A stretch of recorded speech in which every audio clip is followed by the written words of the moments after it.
ายดีทุกคนสบายดี FC เมื่อนี้บ่าวจะหวังพาพี่น้องมาเที่ยว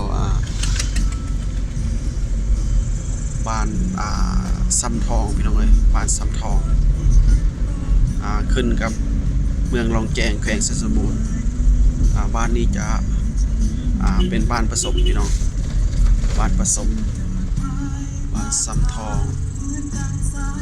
เนาะเป็นบ้านผสมมีชนเผ่ามงชนเผ่าขโมกแล้วก็ใส่สำเหนือพี่น้อยอยู่แถวนี้บ้านซ้ำทอง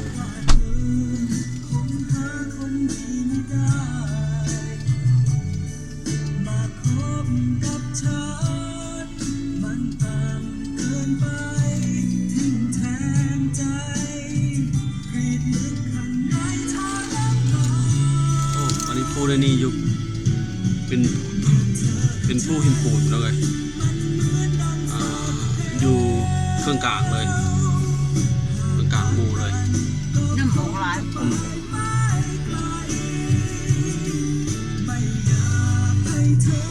นี่เป็นเส้นทางหลวงเลยพี่น้องเดิมที่5พี่น้องเลยเชื่อมต่อระหว่างลองซาน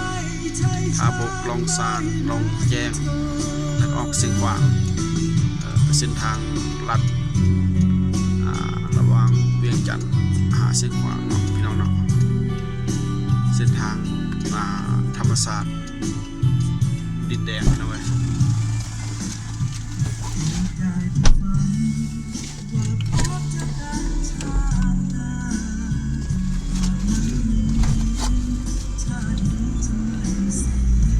ตัวควาย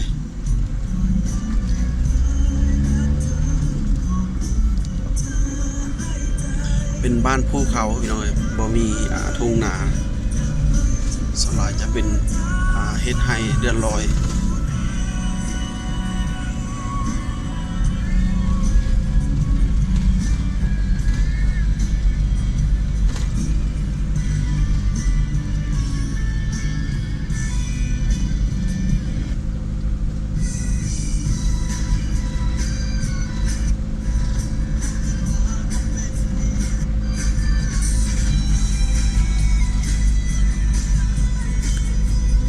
ซ้ำทองลองแจ้งหน่อยยังไงจะซื้อวันนี้มาเห็นแบบตัวเป็นๆเลยวันนี้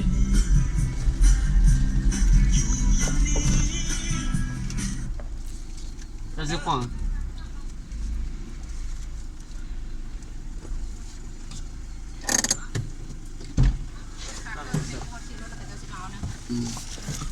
อันนี้ก็เป็นใช่ซื้อรถเลยอันนี้ก็เป็นเศษระเบิดเศษระเบิดสมัยสงครามน้ำหนักหลาย100 โลเลยพี่น้องโอ้อันนี้ก็เป็นเศษสมัยสงครามนะพี่น้องเนาะโอ้ลูกบอมสมัยสงครามเดี๋ยวนี้จะมีการทิ่มระเบิดแต่สมัยสงครามอย่างหนักหน่วงนะพี่น้องเนาะ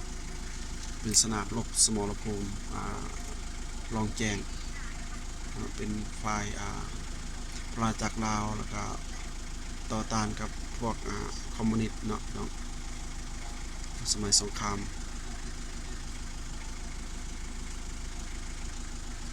สนับสนุนโดยสหรัฐอเมริกาเนาะต่อต้านกับคอมมิวนิสต์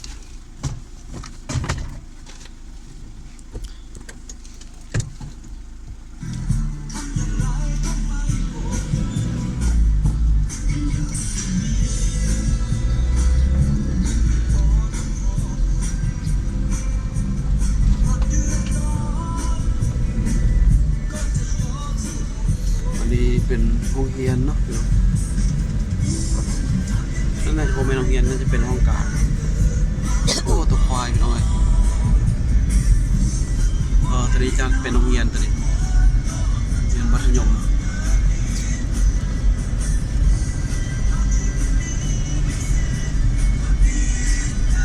อ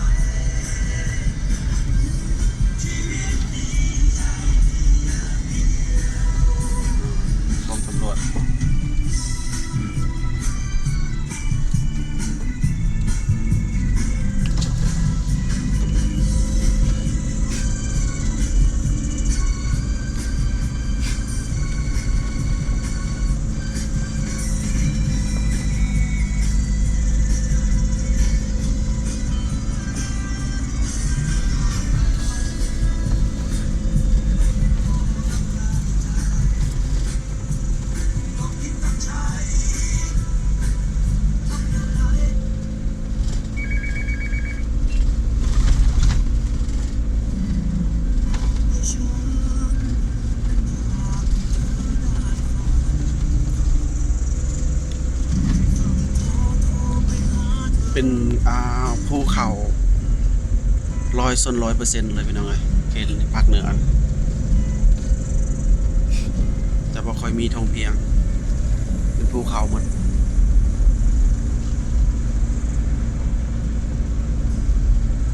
ประชาชนจะอาศัยเฮ็ดให้เดือนลอยโดยการทางป่าจุดให้แต่ละปี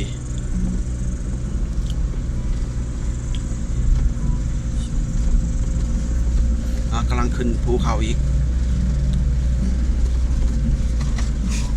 ขอบใจเด้อพี่น้องเด้อขอบคุณมากครับที่เข้ามาดูคลิปจากประเทศลาวนะครับชนบทประเทศลาว